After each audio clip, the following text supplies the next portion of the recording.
John, thanks for being here today. We're excited to talk with you. Thanks for having me. I appreciate and feel honored to be here with you guys. Oh, we're stoked to have you. Let's get a little bit of an intro from you. Tell us what it is that you do right now with Heare. Okay. Well, just a little bit of background on me, of kind of my family and just upbringing is I've got a wife. Her name is Kelly. We met up at college at BYU, Idaho. Rexburg. Yeah, good old Rexburg. Very familiar with Rexburg. No shorts allowed. No shorts. No flip-flops. I love it. We met there, and we have 4 kids and one on the way coming in August. Oh, nice. Oh, that's awesome, man. I'm an August I don't baby. think I knew that love last August. time we were chatting. Yeah, I can't remember. Congrats. When did we go to lunch? And thank That's you. a while ago. Well, I just had our little second daughter just Awesome. it was like 6 weeks ago. But Hey, yeah. congrats. Yeah, thanks. So you're not sleeping much, maybe? It's Maybe? all right. Okay. Last night Dan was never rough. sleeps much. Last night was rough, but it's been okay. Yeah. 5-6 hours. It's good. So Who needs sleep? yeah. So yeah, anyway, I have a background in advertising, graphic design, visual media, social media type stuff.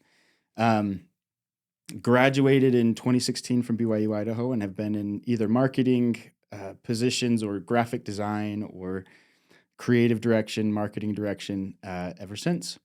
But a lot of that has nothing really to do with where I am now, which is where I feel like I'm stepping into my calling, I like to call it. Yeah. I think we all have callings In life. multiple times throughout our lives, and I'm stepping into a calling right now, which is focusing on men's mental health.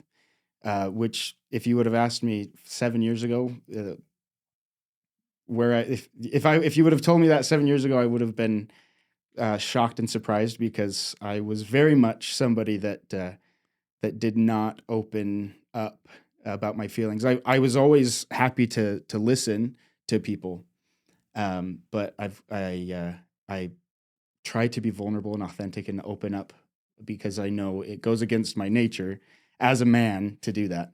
Yeah. And so I've kind of stepped into this new phase of life where I'm here to listen to other men and to gather a community of men together. I guess that's the bird's eye view. And I'm sure we'll get into the nitty-gritty details of it, but yeah. So did that answer the question? I think remember so, what man. question I it think was. so. Totally. Like what? Well, and my question is, how did you make that transition? Like from where you were, was there a catalyst? Was there something that happened that kind of made you become vulnerable? You know? Yeah, that's a good question. It's funny. I usually, when I talk about this, it's usually in the span of the last just couple of years.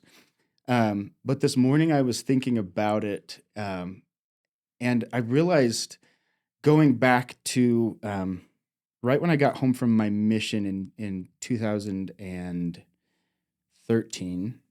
Where did you go? Argentina. Oh, cool. Argentina, Bahia Blanca. Messy. Oh, yeah. Messy. Oh, yeah. So you were happy with the It's a good time World to be in Cup. Argentina. Yeah, Mhm. guy. So I got home from my mission, and I feel like while I was gone, the world, I'm sure everybody feels this way, but the world completely changed. Before there were some smartphones, a few people had iPhones. Yeah. When I got back, everybody had them. And I was, coming back from like no technology for 2 years. I was coming back from just complete service to God and all that. And I come back, and all of a sudden everything is online. Everything is on my iPhone. That's really where I think some of my mental health challenges started. Because I came back to a whole new world, and having this iPhone.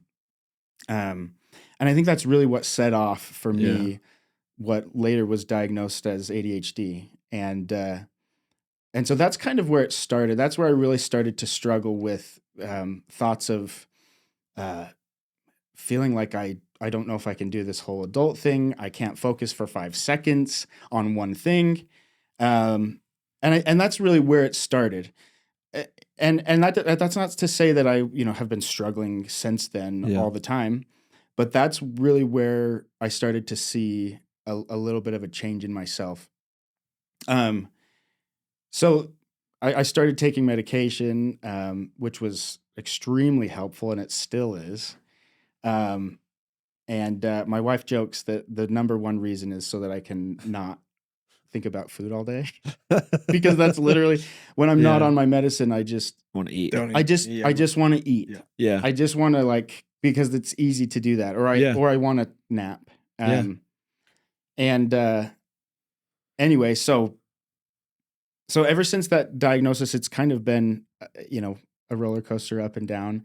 But having that medication has really helped me. Yeah. Um, but then fast forward about a year and a half ago, actually 2 years now, I got laid off from a job that I felt like I was doing a really good job in, and one that I really loved, and Yeah. I had a really good relationship. And I get it; it's the people have to make decisions, and I know a lot of people are in that right now where they For are sure. a result of some business decisions that have to be made. And so I was part of a layoff that I didn't realize until about 6 months later just how much it affected my mental health, and what I felt like was my worth that was waning. Is that the right word? Yeah. I don't know. Yeah. Sure. I think we were talking about moons before. Yeah. So The waning crescent. Yeah. Of your But mental you- health. Of But my you attached your self-worth to your work. And I Yeah. feel like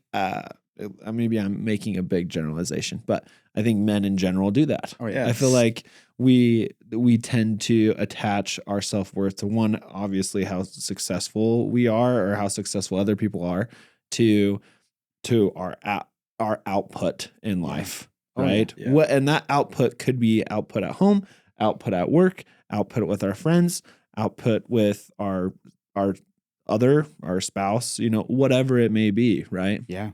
Yeah, I think stereotypes are generally have some validity, right? Yeah, totally. And the stereotype of men associating identity with successfulness is definitely something that a lot of men do. I do it all the time. I Yeah. mean, I grew up with it and this is no fault of my parents at all, but growing up, I know that my parents would see someone who was struggling and they'd be like, oh yeah, like he's really struggling right now and this and that. And it would almost paint a picture of that person to make me think like, oh, they're not like great, Yeah. But in all reality, how much money you make has nothing to do with how great of a human being you are, how great of a dad you are, how great of a friend you are, So, so those 6 months, then you got laid off. You had associated a lot of your identity with that, and then what happened? Yeah. So that was end of 2021. Oh, so this is the end of COVID. Mm-hmm. Okay. So it was in July, I believe. So yeah, 2 years. Then I got another job in December, which I've talked about this openly, and it was partially, I think, out of desperation, because I needed to provide. Yeah, but it was for sure. also a really great opportunity. But there were parts of me that knew that it might not be the best fit. But I felt like I was at that time chasing a title and a salary. It was an incredible opportunity. It was remote. It was 6 figures. It was a great title. It was all these things. And so I finally made it, right? Yeah. As many would see in the world. And then all of a sudden all of these things started happening, where I realized I think I'm not in the right place. And it was a bit of a career change for me as well, in that I was in creative direction, which was very much on the creative side, the photography, videography. I'm preaching to the choir now with you guys, but the graphic design, content creation, all of that, which I really enjoyed. I love the creative process. I love creating things and collaborating with other people. So I stepped into this new marketing director role, which a lot of places there's a lot of overlap with For creative sure. direction and marketing, but in this It's instance, different too. very different. Yeah. It was very much on the analytical side, very much on the strategy side, which I love, Yeah. but it was something that I was starting to realize that I did not enjoy. Yeah. The analytical the side. analytical side and the numbers, keeping track of that. And, you know, I know they're important and necessary, but in my brain, I look at them and I just totally blank out. You want to be Yeah. creative. Yes. Yeah. And I'm so grateful that there are people that can look at those things and see value and understand Know them what to and pull out of read it. and understand the language. Yeah. So anyway, I'm going way into the weeds of all the details, but That's good. so during that time, I had lots of realizations. One that, like I said, I was chasing maybe things that that weren't going to bring me happiness. Another realization was the industry that I was in. No matter how hard I tried it, I Couldn't get behind it. I could not get behind it. And I feel like if you're the marketing director, you have to be the number one cheerleader. Sure. You have to like really preach. You got to believe in it. You do. Yeah. And I do believe in it. I think it's a great thing, but it's just not. It Didn't hit you. It didn't hit me. And I know that sounds very millennial of me, but I do feel like a big part of me has to have purpose behind what I'm doing. And maybe that's part of me that comes from the nonprofit world, from the education world. And so I stepped into this new role that was just totally different in every way, in an industry that I had no knowledge about, in electric vehicles, in industry vehicles like tractors and all that, and also the stock market and all of these things that I've never cared about. Yeah, and for sure. I shouldn't say haven't cared about. The environment is important, but it's stock market less. Yeah, no, that's important. Yeah, exactly. Things that I've never been passionate or cared for much sure. for. And so I stepped into that, as well as having the realization that remote work was not for me. Yeah. And I know that's maybe controversial, but I am very strongly opinionated about this, that for some people, remote work is great. For other people, it is not great. And could you say that again? Yeah. Which, yes. Had to clear my throat. Oh, you're good. You're good. I didn't even notice. Remote work is for some people, remote work. Yeah. So for some people, remote work is great, and I'm happy for them. Remote work is not for me. Hybrid is great, but one of the realizations that I had was that I have to be with people. I have to be with people, and I can't stare at a computer screen all day, every day for the rest of my life. Yeah. And a big part of that was the realization that with ADHD, it's super helpful for people that experience that to be surrounded by people and to be in the creative process, getting their hands dirty, with other people. Yeah. And so I kind of had this huge epiphany that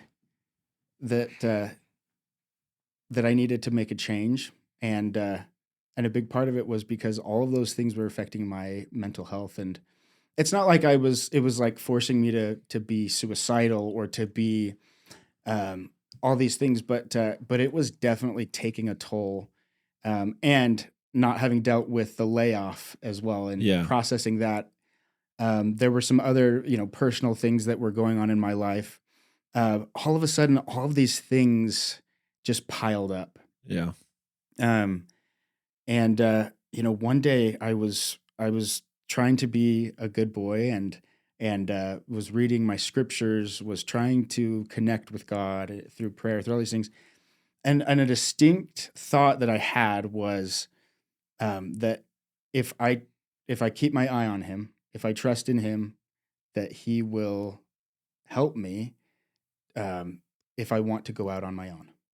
Yeah. Because that's what I was feeling called towards, was entrepreneurship, was being able to be in charge of my own projects and be in charge of my own life. And so as I received that inspiration, I realized that I think I could do it. And as I moved forward with faith, I had one of my best friends. His name is Kyle Braby, and we met in some conference room somewhere, and we just brainstormed. I put up a plan of all of the things that I want to accomplish in my life. Here's the kingdom that I want to build. Here are the millions of things that I want to accomplish in my life. And he said, this is all great. He said, but what can you do to get paid right now? Yeah. What can you do so that you can leave your job and provide for your family right now? And for me, that was really transformation. Good friend. Oh yeah. Instead of him saying like, you can do it, Yeah, you for can sure. do whatever you want. That's an amazing friend. Oh yeah. He said, this is all great, but you need to, You got a family. you have a family. You need to figure something out right now. You don't have to step into your life mission this second. There are phases. I had a few other coaches as well that helped me out there too. So I'm going way into the weeds of the details. Sorry. No, you don't need to say sorry. This is awesome. And this led into your murals. So around that time, I noticed that other people were noticing. My wife was noticing that I was feeling the weight of the world. I was really starting to have some dangerous thoughts that weren't suicidal, but they were edging it. And I usually say that direction. I didn't want to die, Yeah. but I didn't want to live either. I just needed a break. I needed to not feel responsible for the world. Yeah. For just a few days, for a few weeks. And what way do you feel like your wife was starting to notice? Like, because I think sometimes it's easy for men to kind of hide all that. Oh yeah. All the pressure, all the mental. Sure. Yeah. I had a few people that were noticing, and it was partially because I was on edge. That pressure, I think, was really getting to me, and I allowed myself to. I was getting after my kids for silly little things. Yeah. And I was taking my stress out on them. I wasn't doing, I wasn't doing all the things that I knew I should be doing. I wasn't taking care of myself physically, spiritually, mentally, socially. I just was not taking care of myself. I was in a bit of a pity party and just feeling lost and without purpose. And she noticed. How awesome of a wife, though, to be able to call that out and say, hey, and in a good way. Yeah. 100%. Like, not like, hey, figure your crap out, Well, like, there's some of that too. but She has no problem telling me how she's feeling.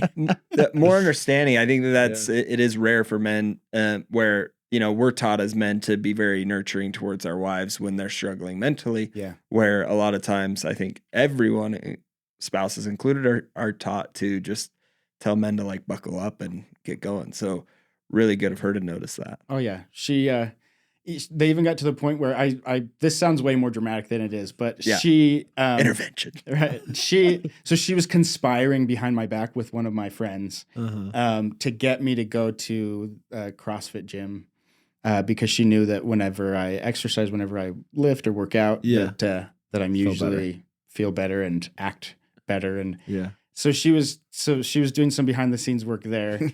He finally convinced me because there can be a stigma with CrossFit where it's like there's such a bro culture there and whatever. And anyway, they finally got me to go and I walk in and it was like a ward party. Like I walk in and I have all these friends there that I didn't know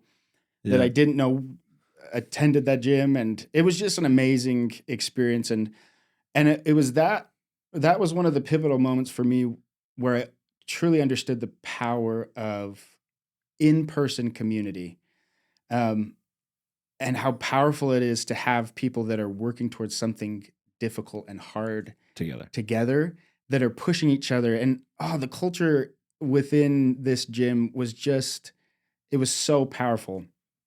So around that time as well, I had another friend on LinkedIn, Preston Smith, who kept bugging me about these cold plunges in the Provo River. And I'm like, these people are psycho. Like, what? Why? And I'd tried it once before, and I lasted about 10 seconds before I just completely gave up, and which is a good first step, I guess. It's better than nothing. But I showed up finally after like 3 times canceling on them. It was a Friday morning. It was April 1st. I remember it because it was an important date for me. And I go into, they had this like fishing tent, or ice fishing tent that they made into a sauna. Okay. Preston made this homemade heater thing. So we were nice and toasty in there, and there were about 6 or 7 of us. And the first question that they asked So it was Preston Smith and then Ryan Hokinson, who's another great friend and mentor and coach to me now. And he looked at each of us and said, "Can I make you uncomfortable today? Yeah. Do I have your permission to make you uncomfortable?" Which for me, I'm like, I'm Yeah. living in the That's an comfort. uncomfortable You're living in question. You're like, please, I feel no. uncomfortable with that. Yeah. Yeah. But I obviously agreed because I don't want to be the guy in there that's like, no, I'm not ready. They already for this. shoved you in a warm tent. Yeah, the warm tent with a bunch of other men. Yeah. Probably just your swim trunks, and you're like, Yeah. I'm already uncomfortable. Oh, man. Please. Yeah, I didn't know any of them. I Yeah. don't think I'd met any of them. Actually, yeah, except for Elliot Beeson, who's an incredible. Yeah. Oh, great guy. He was there too. So they start to ask us these difficult questions, and we ended up, of course, I volunteered because I was extremely fragile and vulnerable at that moment, and so we only had a few minutes, and so they start diving in to these questions, and I start to like really open up, and I actually surprised myself with how much I opened up because it's so against our nature as men, I think. Wow. But they fostered an environment where I was able to open up about my fears and about the things that I wanted to do. Yeah. And within that like 15 minutes, I'm like getting the chills talking about it. But as in those 15 minutes, I felt like they completely changed my brain. And that sounds dramatic, and it can tend to be dramatic, but I mean it completely. So much so that they changed my brain to believe that I could go into the freezing cold April 1st Provo River. I think there was snow on the ground. Plenty. And that I could go in for 5 minutes. Yeah. So we all went in, chest and below for 5 minutes. And it was, if you haven't done it before, it is just excruciing, and you start to lose feeling in your hands, your elbows, your feet, and other unmentionable places that you just start to lose feeling everywhere. But the real power came afterwards when the endorphins kick in, and you all of a sudden they wouldn't let us go straight to our towels. They said just let it sink in once you're out of the water and you're shivering. And anyway, so that moment for me was definitely a pivotal moment for me, in the fact that somebody loved me enough to make me uncomfortable, and to force me into something that changed my brain. So that was a pivotal moment. So there was finally taking care of my body, exercising. I was able to do hard things intentionally. I finally booked my first therapy appointment, and all of these things, including trying to make a better effort with my faith and stop being complacent. I was really making an effort to try and get out of this deep, dark hole that I felt like I was in, and I was starting to see the light, and for me, that gave me the confidence to feel like I could really do this, so that I could go on my own. So I kind of going all over the place, but then after that cold plunge, I think it was a week later, I booked a call with the guys that led the cold plunge. We talked for a while, another amazing session where they changed my brain even further. And then a week later, I called them and I said, "Hey, just want you guys to know I talked to my boss today, told them the situation and that I'm leaving." And they're like, "Whoa, hold on. We weren't trying to get you to leave your job. Like maybe build something up on the side." And I said, "Nope, I'm going full-fledged. I'm feeling good." Yeah. You're like, it's already done. Like, it's already happened. Too late. So too late now. You can't convince me otherwise. Yeah. That's amazing. 5 minutes in the cold water on April 1st really did it to you. It's so crazy. On April Fool's Day, no less. Yeah. Yeah. I'm gonna pause you guys right there. Reset these cameras. Yeah. That's actually a great pause spot. Wow, we're already 30 minutes in. I feel like Sounds great. I listened to a podcast that's 3.5 hours. I mean, Joe Rogan, man, goes like 4 hours. What? Yeah, 3-4 hours. Most of his episodes are like three hours. which is crazy. That really is crazy. Not that we're trying to be Joe Rogan, but Yeah. Good.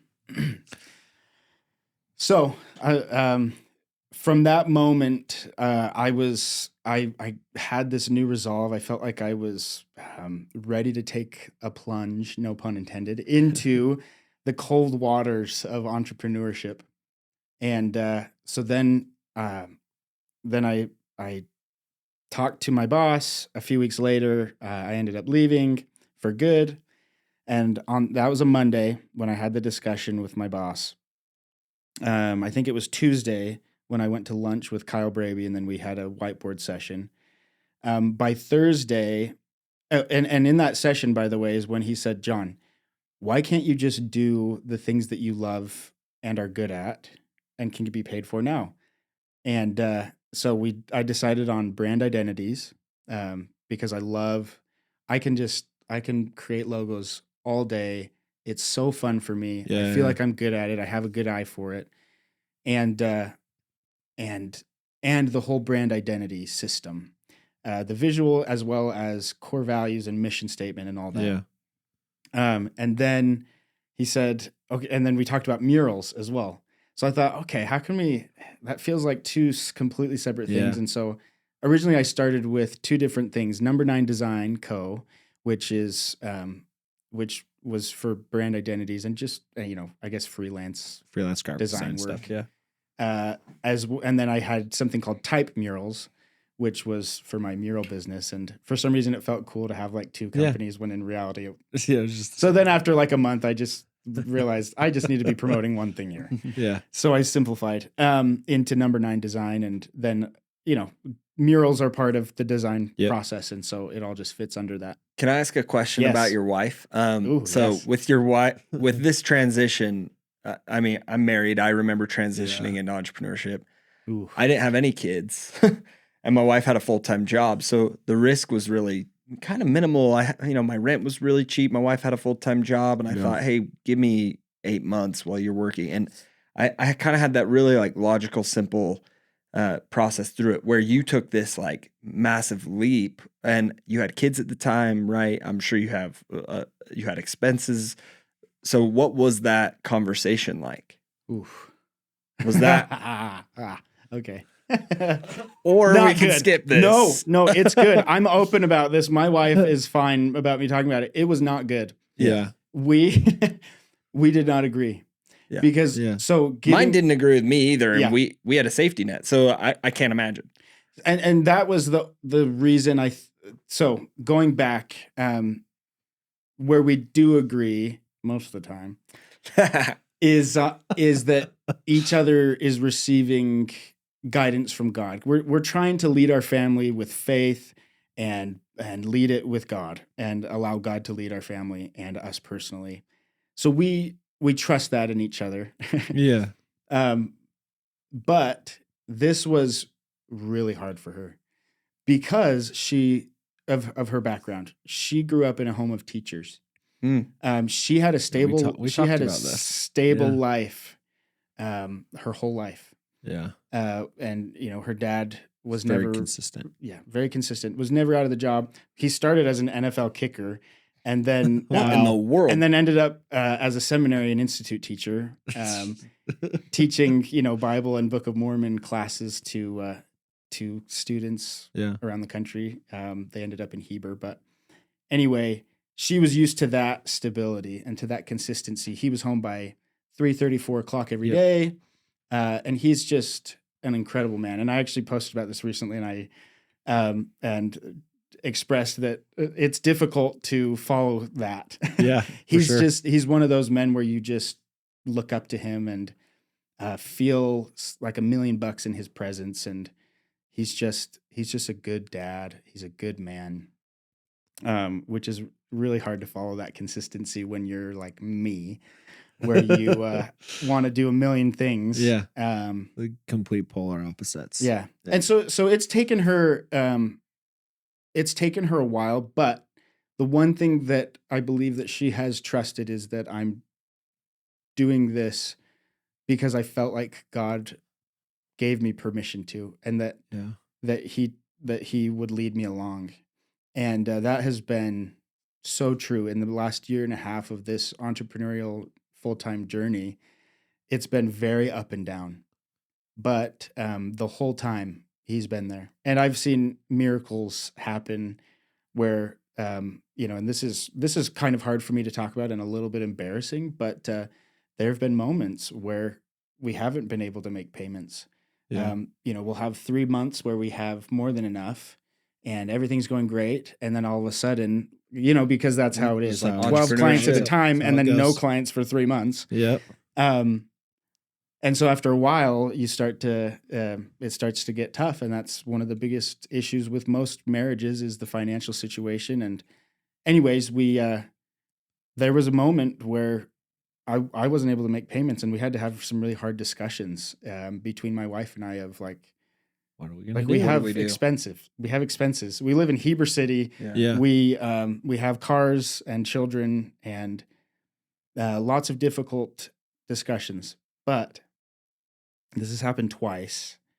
And again, this as a man, this is hard to admit, but there were 2 times where somebody randomly showed up with an envelope of money. Yeah. And they said, God told me to do this, so you better accept it. Yeah. And my wife is like, she's hates depending on other people. Hates it. Yeah. She's so ready to be self-reliant. She's so Yeah. ready to not have to depend on anybody for anything For sure. because she's a very independent woman. So that was hard for her. But I as much as I don't rely on that. That's not the game plan. However, I am grateful for the people that are listening to their feelings and to God, I believe. Have you ever read the book The Alchemist? I haven't. I've heard of it, but It's such a great book. It talks a lot about like omens and the whole story of this guy who just felt called to do something. And the famous quote from it is, when you want something and you put action into it, the whole universe conspires to work with you. Right. And that's like, ooh, that's good. Yeah. Yeah. And it's really interesting that you bring all this up, because I think even from it's the Christian viewpoint, but even for people who aren't Christian, there's that concept of motion, right? And when you put yourself in motion, like the universe follows. And I think that that's a great example of that. If you're working as hard as you can, everything comes and works with you for that.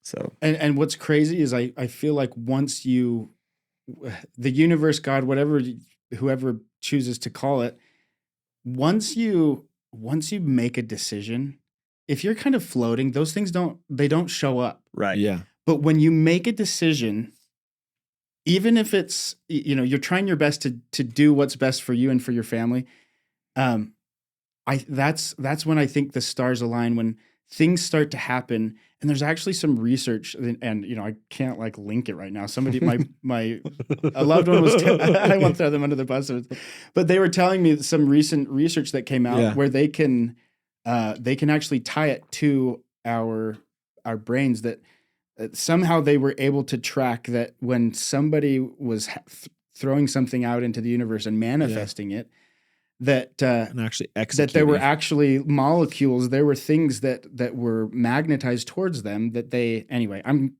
going to butcher the study. You can cut that part out. But, or link the study. Or link the study. I don't know where it is, but someone told me about it. So it's got to be true. But I believe principally that it is true that that there is energy, that there's matter, and that we are all kind of part of this whole. And we can't, there's space in between us, and we can't see the molecules, but I think we're all tied together, especially when there's a purpose or anything shared. There is power there, for sure, and there's a force, a magnetized force that happens. And I think I'm like really getting on a soapbox here. I love it. But I think that applies secularly, religiously, whatever it may be. I love that concept of like when you just have to make a choice, and even if it's the wrong choice, you'll find out pretty soon, and then you'll be redirected to the correct path, I think. And I think that's what's expected of us. You just have to keep trying things, and just don't give up, Yeah. you know, and execution's everything at Yeah. the end of the day. Yeah. You know, it's where the actual rubber meets the road, you know? Yeah. Yeah, energy inspires, right? Oh, yeah. I think when we put a lot of energy into something and people feel it, they sense it.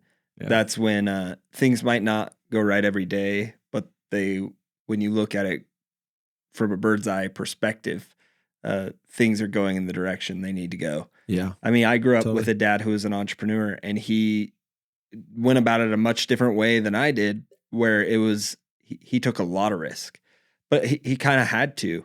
Yeah.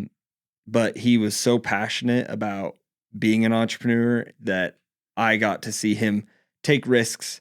And in the short term, sometimes they didn't work, but in the long term, things really worked out well. And so it's just a beautiful concept that I was able to witness. And I think, although the risk can be scary, it's beautiful for your children to see that, like, you're willing to put passion behind something and all of your energy into something and make a decision, stick with it. Like it's very powerful. So Yeah. it's beautiful. I love that. Yeah, I love that. That's my dad too. I grew up in an entrepreneurial home, and he's always been creating things and building things, and he's one of my big inspirations because of that. I didn't realize that until later. Like, I didn't even know entrepreneurship was a thing. It's not like he openly talked like, about I'm an entrepreneur. Yeah, he didn't wear a name tag. Yeah. Same, totally. I just My thought name he is. just had a job, and I just thought it was just a job, Yeah, Yeah. for sure. But I didn't realize he was creating it, and that he was creating his own world. And with purpose too, right? Yes. So, for example, I didn't realize that my dad sacrificed security and all these things, not just to not have a boss, because I knew he was going to hate having a boss because he's like me.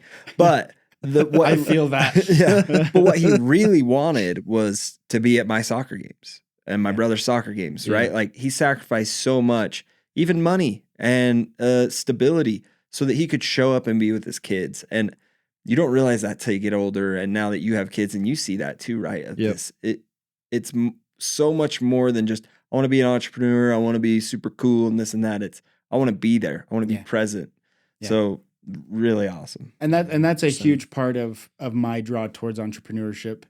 Other than I want to do all these things and fulfill all these ideas, and I want to be in control of my life. I want to do things right. I want to do things where my family, exactly what you're saying, where my family can be my priority, where God can be my priority, where taking care of my mental and physical health is a priority. Because I realize how much it affects me when I don't take care of all of those things, the things that I believe matter most. Yeah, and then you have an energy that ripples into your family, right? And your friends and all those around you. So when you take care of yourself, you're taking care of others. Yeah. And this really all kind of compounded for you, I think, and turned into here. Like, so what was the transition, I guess, from where you were and you experiencing kind of all these things, starting these businesses, and then comes here? By the way, your mural business, we still need to do something. Yes, we because do. your Amen. murals are so cool. Yeah, I went to they are Grounded really, Company really cool. and saw Oh, yeah. theirs. Yeah. And then you did, I saw another one you did. I was like, I had no idea John Moore did this, but they're so good. They're so Thank cool. you. We got to like pop them up on the screen and show Appreciate some it. of Yeah. them because Here, they're and amazing. here. Yeah. Well, here and here. we'll have the. There you go, Talmadge. Yeah. Can you add that later? Thanks. Thank you. That's kind of you. It's funny. I had done one mural for Ensign College. Yeah. When we did the transition from LDSBC to Ensign College. You did not only that, you did like all their visual design for the whole entire inside of the building. It's pretty cool. Yeah, I'm proud of the work that our team Yeah. did, for sure. It was a lot of fun and the opportunity of a lifetime to lead them through that transition. But part of that was they gave me trust to do a mural where I did one on my garage, so they saw that I could do it, kind of. But so that was my first mural for somebody else, and so I had one or two under my belt. Yeah. But I loved it so much that that's part of where I wanted to go, and so I thought Kyle convinced me that I should do it, and so I did it. So going back to the question of here, it feels like a separate timeline, although they're all intertwined. But going back the last couple of years, and this is a crucial part of where Heare Brotherhood comes from, is that I had some friends that I was a missionary with, as well as went to high school with, who have all taken their lives, have died by suicide, and every suicide is tragic. But these were so shocking. It was as shocking as Robin Williams, as shocking as Twitch, who died last year. Yeah. Because Seemed happy. Yeah. That's where it's the most shocking is they look happy, beautiful, handsome guys, beautiful wives, children, money. They seem to have it all. Support system, even their families. Yeah. And that's not to say that their families weren't supportive or giving them all. I think in all those cases they were trying their best. And sometimes we can't put a reason on it, right? Yeah. So there were a few times, and I've spoken about this story, but there was one night where I woke up in the middle of the night with somebody in my head. Long story short, I intended to reach out to them. It was somebody that was more of an acquaintance, a common friend. I couldn't even remember his name because it had been like 10 years. It finally came to me the next day, and I either tried to reach out or tried to find him and I couldn't or something. Then I forgot about it. Yeah. Then I find out 3 weeks later that he had taken his own life, which was absolutely, Brutal. well, brutal, and totally unexpected. So that experience was another pivotal moment for me, as well as a few mission buddies that were also extremely shocking. And then, so this is coming back to the timeline of the last year and a half.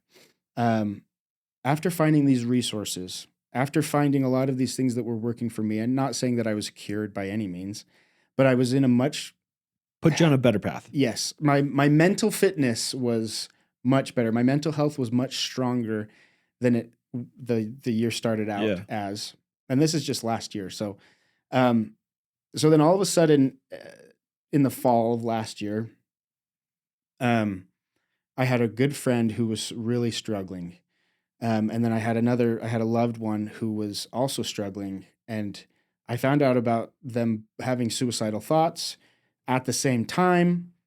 And then, so I felt like this, I felt this draw towards that.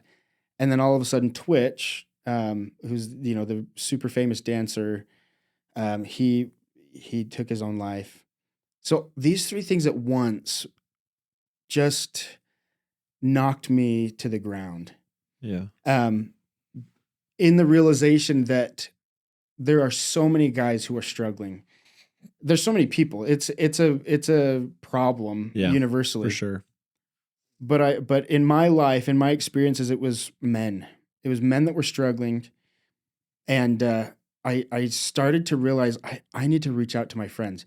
Even if they look happy, like I just need to be a better friend. I need to reach out to them, ask them how they're doing, even if they look like they have it all together. And yeah, for sure. So a lot of these thoughts were coming in, and at the same time, I was I started to see these kind of men's groups popping up, and I really wanted to join one of them. I love being part of brotherhoods and communities, and I saw these communities pop up. I've been following Steve Weatherford on Instagram for a while. He's a Super Bowl kicker, and I loved what he was doing, and Wim Hof, and gathering these men to do really difficult things. And I wanted to be a part of something like that. Yeah.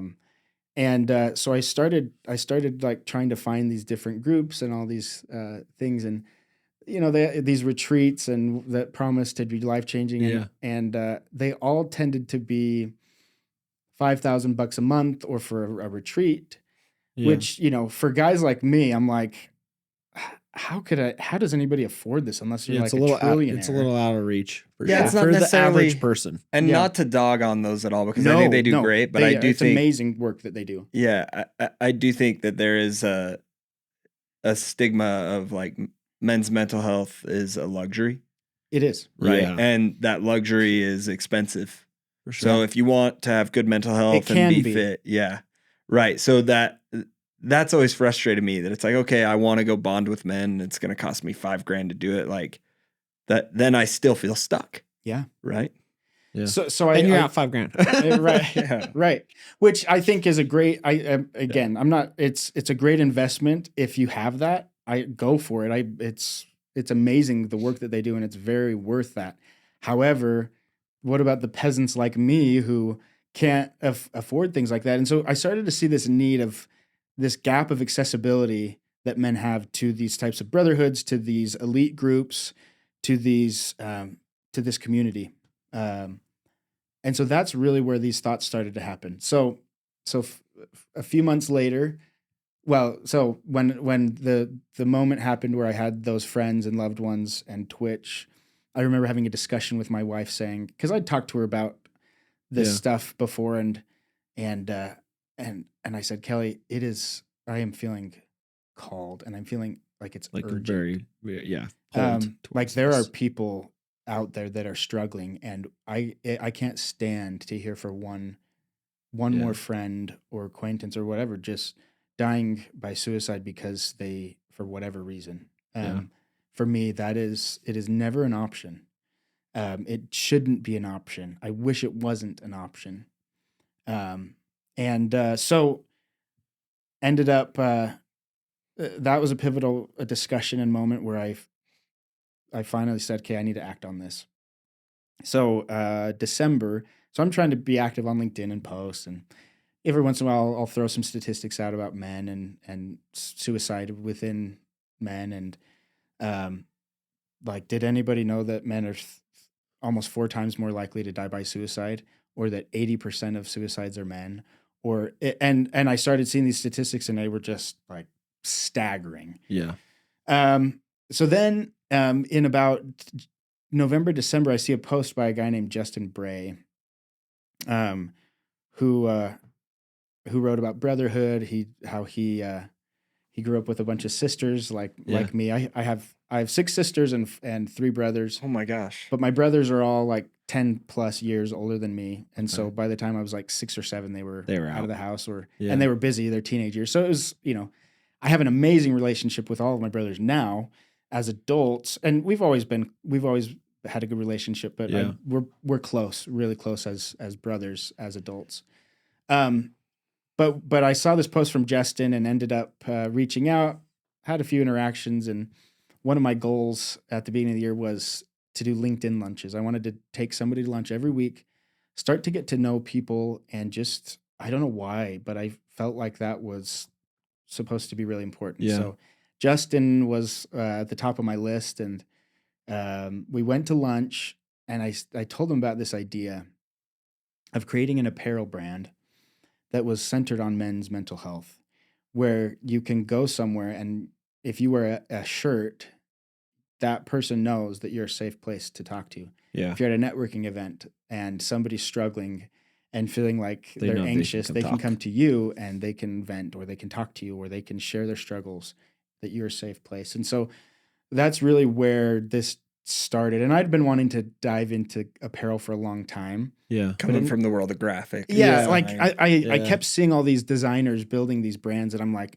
I can do that. I can do that. Yeah. And I'm realizing some cool t-shirt designs. Yeah. And I'm realizing how much harder it is now than I thought when you're not trying to drop ship. Not that that's super easy either, but anyway, so we'd have this discussion, and it was a beautiful lunch. He was crying. I was emotional. It was just, it was a pure moment of brotherhood, and where, going to our point before, when you make a choice and a decision on who you want to be, things just happen. God puts people in your place, and things just start to align with who you are. Yeah. Like magnets. It's just unbelievable. So Justin shows up in my life. We, a few weeks later, had a whiteboard session. And And I told him again, all there's a common theme, I guess, of whiteboard with you and sessions. whiteboards. Yeah. I really like them. They're nice. So we should get sponsored by Expo at this point. I should. We should reach out to them. Hashtag not sponsored. Hashtag should be. But yeah. So we had a really great talk there, and I was telling Shane before that in those first couple of weeks, he told me, he said, actually no, it was at our lunch. He said, "I just want you to know, I'm just warning you." He said, "I tend to become more passionate about things than when people bring it to me." And he said, "And I feel so strongly about this." He said, "I'm just warning you that I might overtake a little bit." And I said, "Great, wonderful." Justin has seen we interviewed Justin on the podcast. He definitely has that personality. Oh, he's a great guy. He's a go-getter. I joke about this all the time, but out of a place of gratitude, I can't keep up with him. And that I mean that as literally as I possibly can. I just can't keep up. I'm very thorough.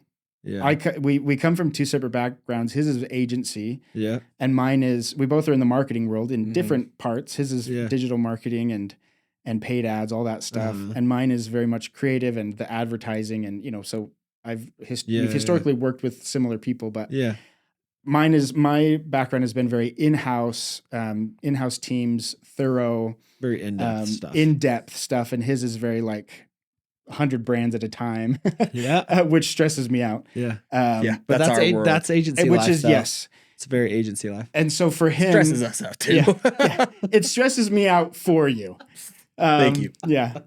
So we come from very different worlds. So I'm very thorough and somewhat slower. And we've had a lot of heart to hearts about this. And he is very quick and testing a million things and putting things out there. And so we've had to realize that both are important. Both are important, but we have to meet in the middle a little bit. Yeah. And so that so that I can have my thoroughness and so that he can have his quickness. So anyway, so we start this brand called Heare. It's just starting as an apparel company, and before long we realized that it's way bigger than that. And I don't think it ever meant to be just that. Yeah, I felt like if we could go a Cotopaxi model or Tom's or whatever, where we're giving back, where we're mission led, it could be really successful. And that's what we decided to do and to start with, and we fully. But we didn't talk about this becoming a full-time thing anytime soon. Just let's just test the waters and see if there's even a response. And woo, yeah, you guys. There was a response. The second we started sharing our stories more often, I'm still blown away. I'm still every single day. We're both waking up to messages from men all around the country and even world of saying just thank you or please keep talking about this, or moms. Or wives saying, please get this message to my husband somehow, or my boyfriend, or my son, or my brother, because they need this so badly. And we, and I get the chills just saying that because I think we're in a perfect storm in our culture right now, post-pandemic. Yeah. We're in this, and I don't want to get political, but we're in a culture war right now where one side is taking gender one way and another side is taking gender the other way, where one is almost, they're trying to make gender non-existent. And on the other end, they are trying to make it like men should go eat raw liver all the time and live in the mountains. No home, it's the extremes either way, whatever way you look, it's extreme. And can't just be human anymore. You can't. Yeah. And sorry, I couldn't find a good spot to pause. Oh, that's good. You're good. That's one of those things. Yeah. Anyway, but and extremes. We were talking extremes on either end. Extremes. Yeah. So there's these two extremes that are talked about on the news, social media. It's the topic of every political conversation, I swear. But what about the 98% in the middle? Yep. And that's probably a false statistic, but in the middle where there's a bunch of men out there, and I think the majority of men that are that don't want to have these hard shells, but we don't know how to not have them. But at the same time, that I think have a common belief that we need to have strong men in this world. And if we don't have strong men in this world, we will cease to exist. Yeah. We have to have strong men in our culture and in our world.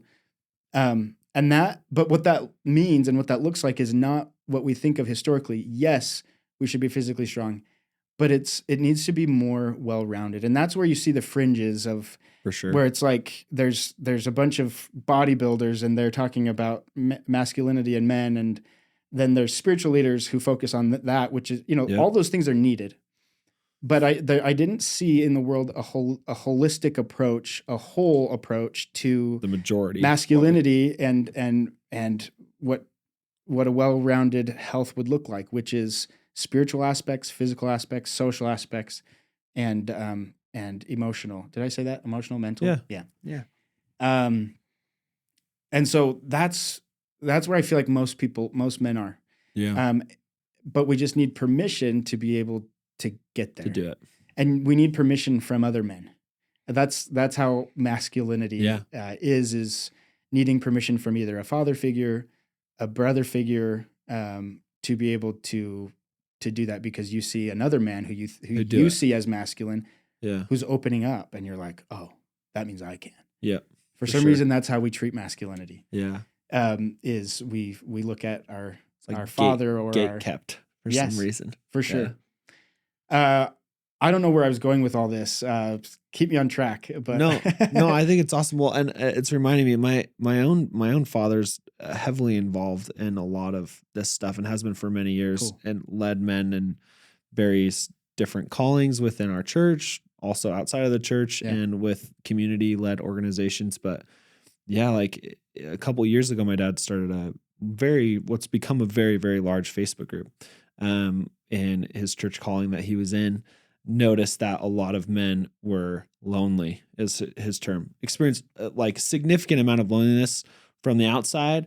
Everything was perfect. They had, plenty of involvement in their, what we'd call community, involved in their family, involved at work, but they felt extremely lonely. And so it started this group, and I mean, it's grown to many thousands of people, and they've been able to help a lot of people from committing suicide. And then he got involved with the Red Barn Academy. I don't know if you've heard of Red Barn up north. Love what they do. He's on the board. He served as the chaplain for many years, and now he's on the board. And seeing what they're doing with their community and with the Other Side Academy in Salt Lake. Love that. This is pretty cool. But there is a catalyst, and it's becoming, I think, one, a much easier thing to talk about, and two, I feel like it's the right time.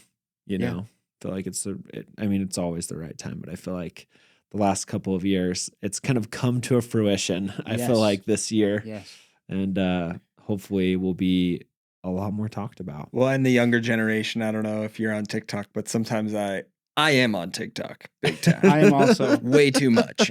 But I see interviews where people will go around college campuses, and this actually is a good idea for here. Maybe you guys could do this at some point. But they'll go around college campuses and they'll interview girls, and they'll say, like, he's a 10, but he's in therapy. Or they'll say, right. He's in therapy. Is that a good or bad thing? And every girl is always saying, like, he's a 10. If he's in therapy, if he's going to therapy, it's a green flag. It's a green flag, right? Yeah. Because, and I love that the younger generation is behind that concept of, we want the men in our lives to be emotionally connected. Yeah. Where growing up, our grandparents, the older generation, like, no way. Yeah. Like, no way. It was super hard to, one, convince to go to therapy.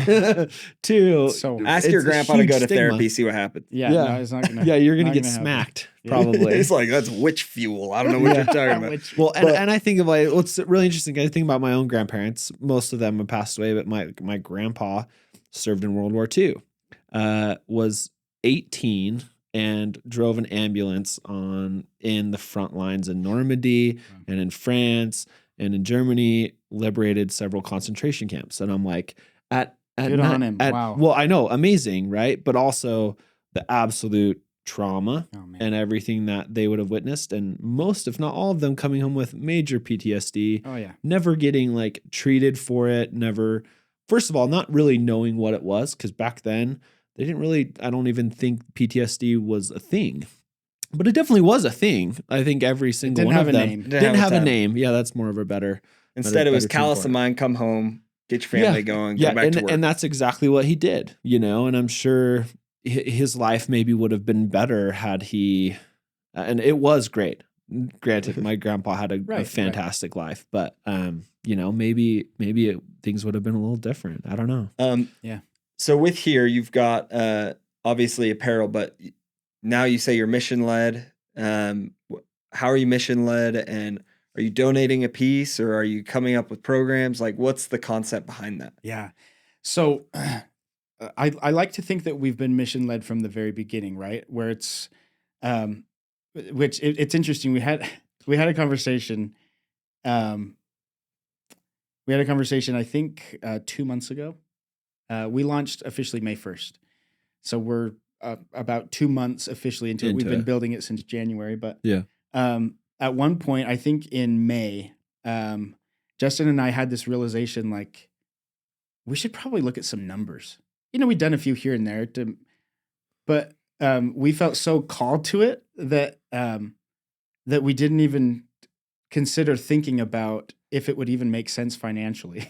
Yeah. You know, we'd seen it work before, but Justin, you know, when we had that realization, he said, I've always tried to do things the other way around, where you have to it has to make sense logically first. And he said, that's why this feels so different, is because we're trying to be mission led. We're trying to, that was our mission first. Bigger than yourselves before you monetize it, I guess. Yeah. You know? And now I'm forgetting the question because I got on another soapbox about that, but, mission led and some what, of the. What are other things you're trying to do other than apparel? Yes. So apparel has kind of, it's still important. We're going to be doing monthly drops that are tied to, they'll be like collections that are tied to somebody's story. And we're going to design it based off of what we talk about with them. Yeah. And we're going to create that into a line where, depending on the season, it will have either a hat or a wristband, or it'll have shorts if they are like a fitness person, or that's cool. A t-shirt or a tank top, or socks, shoes, whatever it may be. It's going to be something tied to their story and heavily focused on story, because we want to be a story brand, because that's what I think affects people the most, is hearing stories. And that's how we learn best, is by stories. Yeah. So apparel is foundational, but where we're seeing the most men that we can reach and the most impact is on this app that we've created, where originally it was going to be a place where we could gather to have these weekly calls with coaches where we could expose them to resources. And it has absolutely grown into a mini social media network for men with different channels. You know, it's kind of like a Slack or maybe Discord, where it's, you know, you have a bunch of different channels, where one is like the daily grind, where you talk about things that maybe you're struggling with, or things that you need advice on. You've got daily wins, because we want to lead with gratitude, because I think that's a big, it's a positive Reddit. Yeah, sure. Let's call it that. But it's cool because you can post intro, intro videos. And what we've seen since we launched about a month ago, the app, just for beta testing, is the community there is amazing. You've got guys sharing things that they're like, I don't feel I can share this on LinkedIn or any of my social media, but I feel like I can share this here. And the community there is just awesome. It blows my mind. Do you have any anonymous areas where people can go in and like share things that they struggle with? We've talked about that. We haven't incorporated that yet. I do think that will be important. However, I do think there's power in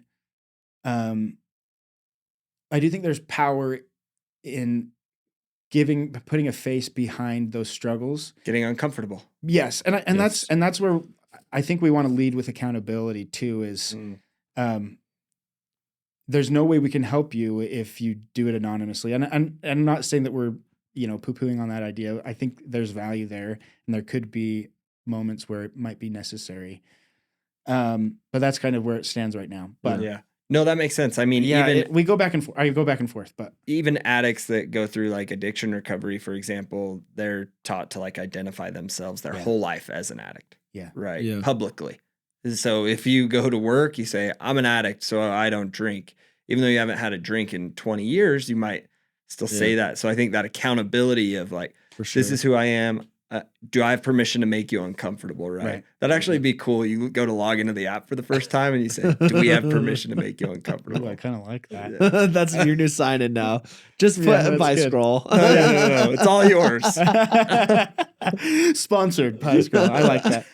Well, so, okay, you bring up a good point that I have failed to mention, but one of the things that we do that I think is really important and cool, a cool aspect to the community is that we make everybody sign an oath when they get to the webpage. Like they can't even see the apparel, they can't join the app unless they sign this oath. It's not like you're like selling your soul away. But it's an important aspect, I think, to brotherhood. Yeah, it is. Sure. And what it summed up, it's saying, I vow to be my brother's keeper. I will be a watchful guardian. Some of it is really flowery and beautiful. And I give props to Justin Bray, who tattooed it on his arm. He tattooed the whole on his arm. Speaking of saying, hey, I'm going to take this and run with it more than anything. I'm telling you, he's another animal. he tattooed the whole thing on his entire forearm. It's unbelievable. It's pretty awesome. He's got a devotion like I've never seen. Yeah. That's pretty amazing. And so the oath, we feel really strongly like that's a good indicator of if you're willing to commit to this community and you're willing to help each other out. And it's something that should be innate and should be obvious. Yeah. But I think there's power in taking something obvious and signing your name to it. Because we don't do that with most things. Like we think about it and, we over the years develop habits of things that we know we should be doing, and it just becomes a habit. But when you sign something saying, I am going to be committed to this, even though it may be obvious that to take care of each other, it's powerful. It's another level of commitment. And I think there is like another study that we can pull up or something. Yes. I know there's something out there that shows like when you do think it, write it, say it, it actually changes your brain chemistry and it becomes a legitimate commitment. Yeah. It's a lot easier to remember, to recall, and to keep. Concept to speak your goals, write your goals. Yes. Yeah. Exactly. For sure. I love that. And that I love the words that Justin felt inspired to write. And I think it's a really powerful oath. And I really think if we can get as many guys to sign that, we got over 1,000 now, right? Yeah. Yeah, we hit 1,000, which was exciting. But I think that's really sure. We want people to buy the apparel. We want people to join the app. But if we can get people to sign that oath, I think that's really powerful. Yeah. Not only because part of it is that I'll take care of my brothers. I'll take care of those that are in need. But it's also saying I will reach out when I am in need. Mm-hmm. So it's both. It's I will be helped and I will help. Yeah.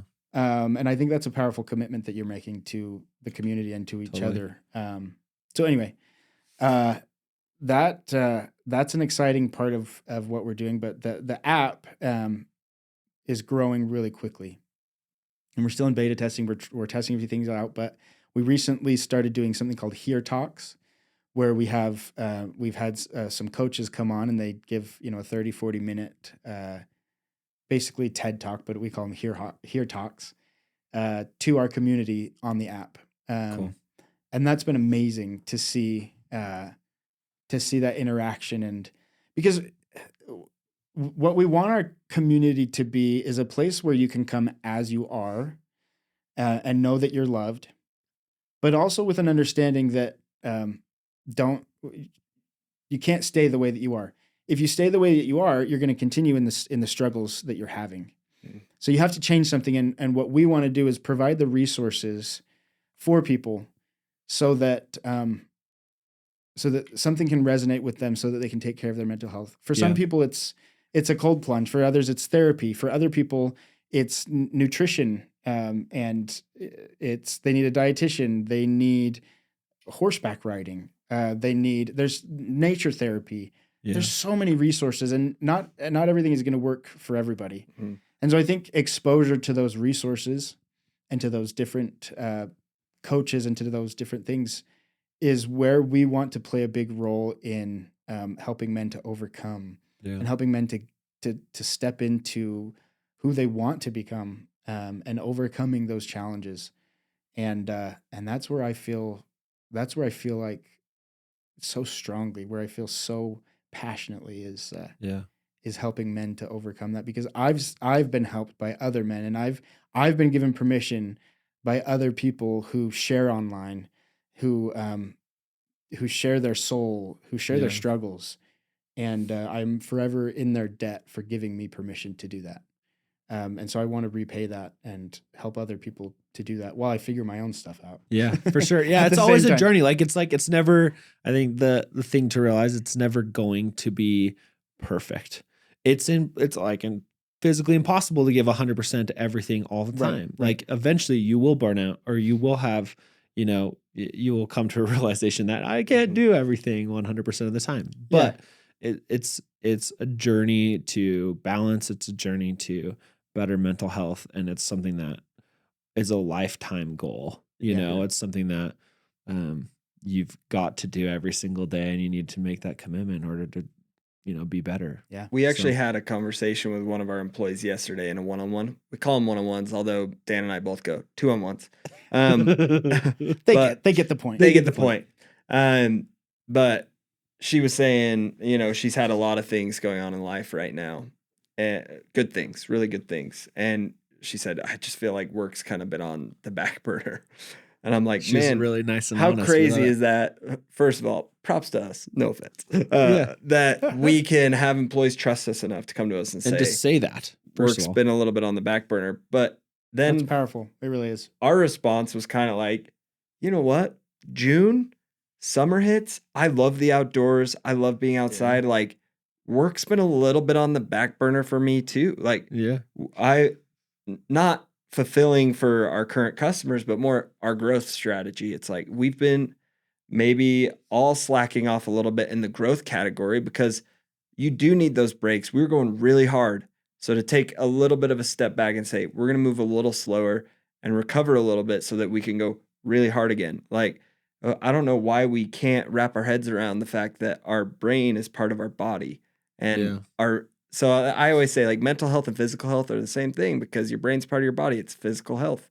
They all affect each other. Yeah. 100%. So I just think it's very interesting that we promote this concept of work, never give up, keep going, grit, grind. But your brain is part of your body. You would never say that about your legs. You'd never say that about, you'd never say. Unless you want to run a 100-mile race. That's right. But you or need skip leg day. You need recovery. Yes. Yes, you do need recovery. 100%. It's actually, you're going to get stronger with more recovery. And I think that it's just interesting that we don't focus on that with our mental health. It's funny you say that is something that I think, I recently watched a TED Talk that was very impactful for me. I can't remember who it was or what it's called. Show notes. Yeah. I'll look for it after. It's lots of those in this episode. But he talks about getting to the point where mental health becomes just as habitual and just as important as brushing our teeth. 100 years ago, people didn't brush their teeth. Yeah. 100 years ago, they didn't shower. They didn't do a lot of things that are hygienically essential these days, because they didn't realize how much the lack of it affected them until they finally had the technology to take a shower or a bath more often, or to brush their teeth, or have running water, whatever. Yeah. And all of a sudden, it developed into this habit. And I think we're at a cultural moment where we're realizing, especially post-COVID, how much we need each other for our mental health, how much we need these resources, and how mental health isn't just something that you will focus on for a little bit. It's just like our physical health, like you're saying. We have to give just as much importance, if not more, to our mental health, to our brain, to our mental fitness, as much as physical health and physical fitness. I think part of the word games that we play within mental health are mental health is a lot of times synonymous with mental illness when they are not the same. Mental illness is a part of mental health, but mental health, you hopefully we can get to a point where we're mentally healthy, however you say it, where we have a mental fitness, and instead of talking about mental health like it's this like icky thing. So that's part of what I would love to change is the way that we talk about it. And there's people that are like, oh, that sounds like political correctness. No, people change language all the time for better or for worse. But the way that we talk about things and the language that we use around certain things can change cultures and history. And I think if we can change that conversation of what is mental health, and talk about it in a positive light, and it's something that everybody deals with. Not everybody deals with mental health issues. Yeah. Some people deal with it all the time. Yep. But both are mental health. And everybody deals with it. Yes. Like, but not everybody deals with mental health issues necessarily, or like have deep depression or ADD or all these things. But mental health is a part of every human being. Yeah. We all have a brain. Yes. We all have thoughts. We all think. We all, we all act. Yeah. So, recently I saw a post of like, there've been a few times where somebody posts something and says, I'm so sick of the mental health talk, or this is so buzzy and trendy. And it's like, this isn't going anywhere. This is just the beginning. And I'm so sick of the mental health talk. We're like, that's how you mentally feel about this. We're like, can I help you? Yeah, are you okay? Who hurt you? Or, exactly. Yeah. Well, and I think like our generations definitely turned the tide, I think, from Gen X and boomers that were so, just maybe oblivious, didn't want to talk about it. And now I think we're seeing with Gen Z, hopefully, yes, a lot more of a change and a lot more openness, a lot more okay talking about these things. Yeah. So, and all it takes is a generation. It really does. All it takes is a single generation to change it for everything. This is the chosen generation. Yeah, every generation, right? I truly growing up, the chosen generation. I love it. And just going to that, as well as a bit of our past discussion, one of the things that Justin and I have been talking about recently is because sometimes we feel like a fraud because our mental health is struggling sometimes when we stay up 3 nights in a row till 3 a.m., 4 a.m. Justin and I do this sometimes, especially when we're on a deadline or when we are, when we launched in May. We came to this realization, especially because it was affecting our families, it was affecting us. We came to the agreement that we are going to do this right, and we are going to build this right. We are not. There's no man. There is no movement. There is no community that is more important for us to build than the community of our family. Yeah. And the time that we spend there. Nobody is more important than that. And that might seem harsh, especially dealing with a community that sometimes can deal with suicide. Yeah. And I'm not saying that that's less important, but I am saying that there will be sacrifices. Yes, there will be late nights. But when that becomes the norm, like is celebrated in a lot of hustle culture, that is where I think if we aren't examples of good mental health, how can we preach it to other people? And so how can you be ready to do it? What was that? How can you be ready to do it when you're not prepared yourself? Right. Exactly. It's like, some, 500-pound man who's like pretending to be a physical trainer. Yeah. That sounded really harsh. You know what I mean? Like it could be teaching sumo wrestlers, right? That's a good one. That's valid. But if they're trying to teach you how to lose weight, it might not have as much value as somebody who's fit, obviously. Yeah. And I think that's what we're really trying to move towards is as we're building the foundation for this company, as we're building the bylaws and the culture, we've decided we're going to do this as best as we can. We're going to make sure our families and our wives are proud of what we're building instead of mad at us for being gone all the time. We're going to build a culture that is centered around mental wellness for our employees, for us, because it's that important. And I've tried to do it other ways. I've been in cultures where it was not healthy, and others that were. And I think the only way to do it is to do it to the best of our abilities as right as we possibly can. For sure. I love that. Well, what's the future for Heare? Like what do you and Justin foresee as the future? See, you've added some people to your board.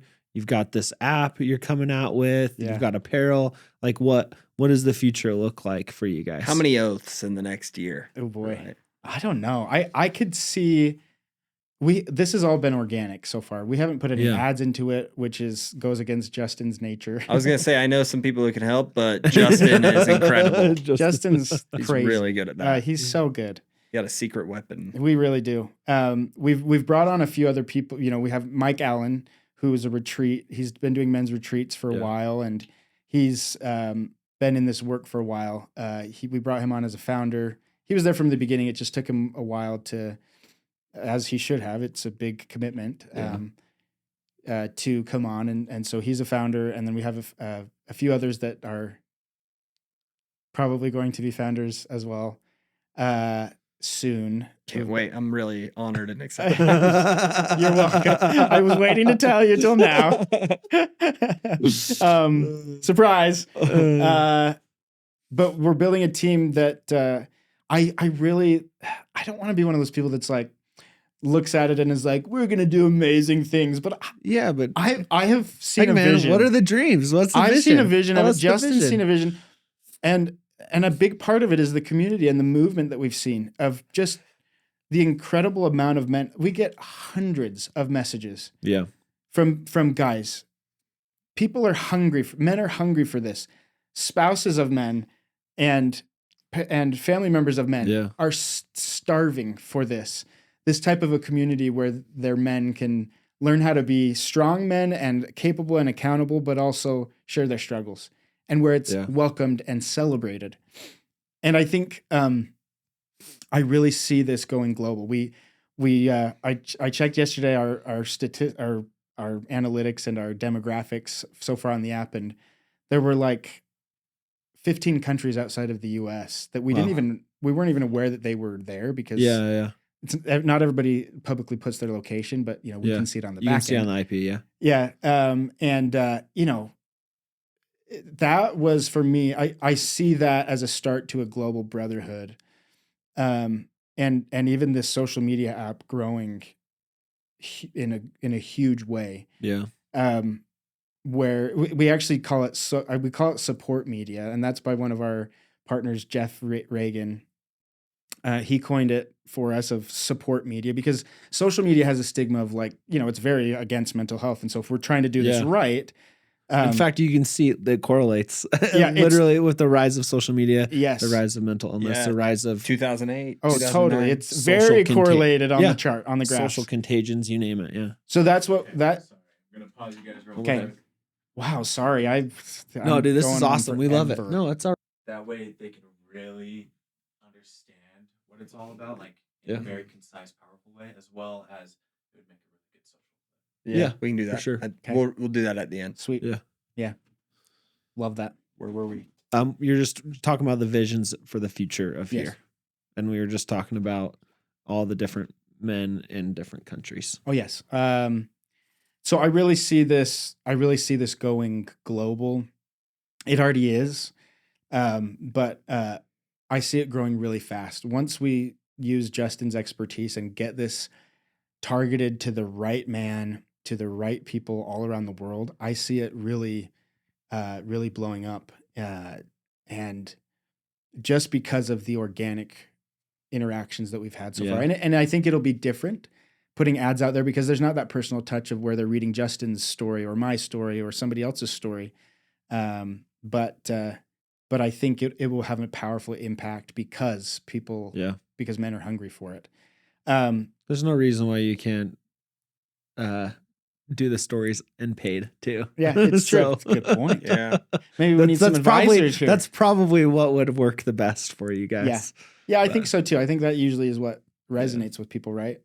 I remember what I was going to say was, our partner, Jeff Reagan, he's out of San Diego. He's one of the many who've reached out to us and said, I would love to help. Like, I feel like this is my thing. Or could be my thing. It was kind of a Justin moment where he was so passionate about it, even more so than it felt like me at the moment. Yeah. And he came in with this fresh courage and this fresh excitement for it that hasn't died down, by the way, in the last couple of months. And he talked about it as we need to call this support media. Yes, it's social media if it were in a category, but it's social support media. Yeah. Part social, but it's for support. It's to encourage positive interactions on social media. Yeah. It's upvotes only. It's what? Yeah. It's upvotes only. Yeah. Thumbs up only. Yeah, exactly. It's positives. Yeah. Exactly. So that's a big part that I see really growing in a huge way.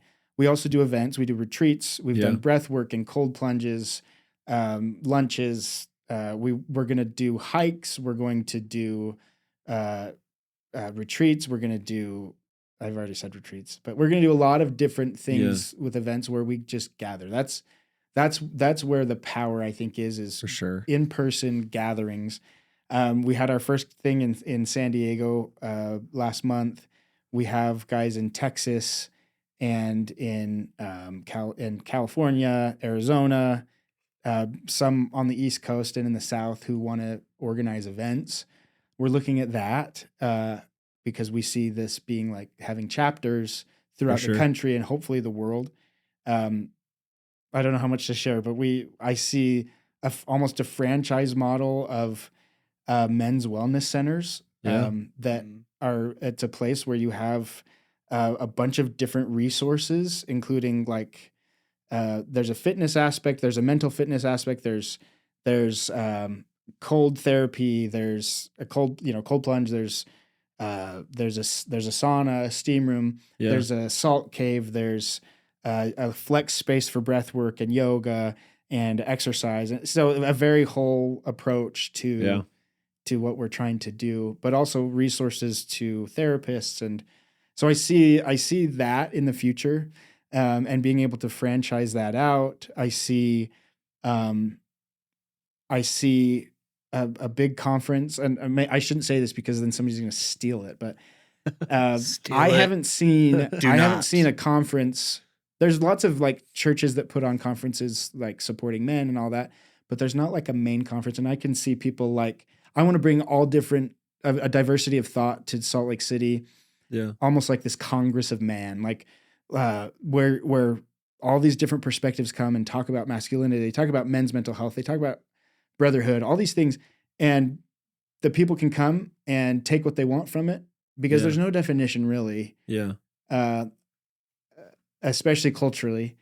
I think it's a big part up to what your experience has been with masculinity and with mental health. And so I could see, a Gary Vee, a Tony Robbins, church leaders from many churches and religious leaders. I see fitness experts. I see a bunch of men coming together in one place to talk about this and to figure this out together and how we can help and support each other in our communities. So that it's not such like a at your throat kind of thing. There's so many different communities that are at each other's throats. And I think it doesn't have to be that way. No. There's worldwide fraternity. Yes. Yeah. So that's really, that's where I see it. There's a few other things that are really exciting. There's the nonprofit aspect to it as well. Yeah. That we are working towards. I would like to provide retreats. I would like to provide a lot of different resources to men that cannot afford it. Yeah. At low cost or no cost. Yeah. No cost or low cost. Because that was part of why we started this, For was sure. that accessibility gap, that lack of access to these tools. And again, not trying to get political or go against any of the movement that's already happened. Good on all of the men's movements and groups. But when I look on Instagram, when I look on social media and I see all these men's groups, one thing that is very obvious to me is that it is a group full of usually wealthier, middle class or wealthy white men. And so I've noticed that I haven't seen very much diversity of culture, diversity of different life experiences. And I would love to see more people of color. I would love to see more communities that might not have as good of access to these kind of communities. I would love to see that. And I get that Chill's talking about it because I feel so strongly like we have to include as many people as we can. Yeah. And some will be able to afford it and some won't. And so I'd love to provide those opportunities for men who historically don't have as great of an opportunity For sure. as others, because of where they were born or because of or their community themselves. Yes. Yeah. Whether it's where they were born or the community that they've chosen and gotten into that might not be good for them. And so that's what I would love to provide. So there's the nonprofit part as well that I'm really stoked to start seeing, because I think a lot of people are passionate, and I think we can change so many men's lives by giving them access to these resources. Totally. And I'll get off my soapbox now. No, not at all. I'm curious. So we talked about the oath. What is the oath? Do you mind reciting the oath for us? Yeah, let me. All right. So here's the oath. I'm gonna read it probably really dramatically, but so hear oath. I vow to be my brother's keeper, a silent, watchful guardian over those in darkness, a listening ear to those in pain, a provider for those in need, a leader to those lost, and a hand to those in deep waters. I am a son, father, and brother to those who need me. I will uphold the duties and responsibilities bestowed upon me. Through any obstacle or trial, I will be there for my brothers in need. I will leave no man behind in the darkness or to be left alone or afraid. Our love and dedication goes beyond color, belief, culture, status, nationality, and blood. We cannot and will not be divided. In my times of need, I will reach out. I will talk, and I will remember those who need and love me. I will remember that I am loved. I will never forget my brothers who are there for me. I am here to hear. This is my promise. This is my responsibility, my oath. This is my Heare Brotherhood. And then on the site, at the end, there's the camera won't be able to see it, but there's a place for you to sign it. And then it's saved to your account, and so you can reshare it. But it's there with your signature as like a PDF for you. So that's the oath. That's amazing. I love that, and I think it covers every aspect of what we talked about today. And one, your journey, your own commitment, your transformation the last several years. I'm excited to sign it. Yeah. So men listening to this, go sign it. Yes. Pick something up from here. And obviously reach out to John. John, where can people find you online? Yeah, LinkedIn is where I am mostly. I'm also on all the other social media sites, but I'm most active on LinkedIn. And it's JOHNMOORE. Correct. Right? Yep. Okay. So you can reach us there. You can like our page and follow along on LinkedIn. Also on Instagram, where it's Heare Brotherhood. And just an important thing, if you're listening, it's spelled HEARE. What's the purpose for that? Yeah. So talking to one of my friends, it kind of came up in conversation of like, hear, like, using that at some point, because I was looking at a different name for a while, and then he brought that up, and I'm like, there's something there. I don't like here, but there's something there. But there is something to that too, because that, Yes. I mean, colloquially, Yeah. and throughout history, has been a very manly Yes. phrase, That and a camaraderie phrase. Right? exactly. And that's where when my friend brought it up, he said, because I told him originally, I want to bring humor into this. Not that there's Yeah. anything humorous around suicide or suicide prevention. However, to appeal to men, we need to have a different conversation than like these depressing videos all the time. Like let's bring some humanity to For this sure. and make it approachable, I guess. Yeah, And and so it's he a call was- to arms too. Yeah. And So- and his suggestion was here, like bring in some of that Mhm. British Yeah, Call to arms. stuff. Yeah. And in what is it called? Not Congress. Oh gosh.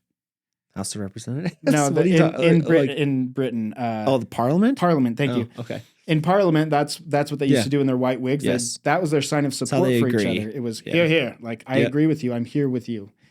But then we thought, oh, what if we did? What about here? Like here, I'm hearing here. Mhm. Yeah. And then we thought, oh, what if we combined the spellings? So you've got, I'm not wearing the shirt. I should be. But it's both spelling of the word. And that's kind of our catchphrase, which is, I am here to hear. I'm here to listen. I'm here to, but also I'm here. I'm present. Yeah. I am here in the moment. And yeah, so love that's it. where it comes from. I love it. Awesome. Well, cool. Well, John, thanks so much for the conversation today. Like, Thank you. One of my personal favorite conversations that we've had, and thank you for sharing your story, and thank you for changing the world in the way that you are right now. So, Well, I appreciate that. And thank you for yeah. letting me be on. I'm grateful for any opportunity to just talk and to share what we're doing. And so good on you guys for what you're doing. I was super excited to be invited onto this because I look up to you guys and respect you for what you guys are doing. So Oh, well, we Thanks. appreciate it. We are the #1 podcast in the world.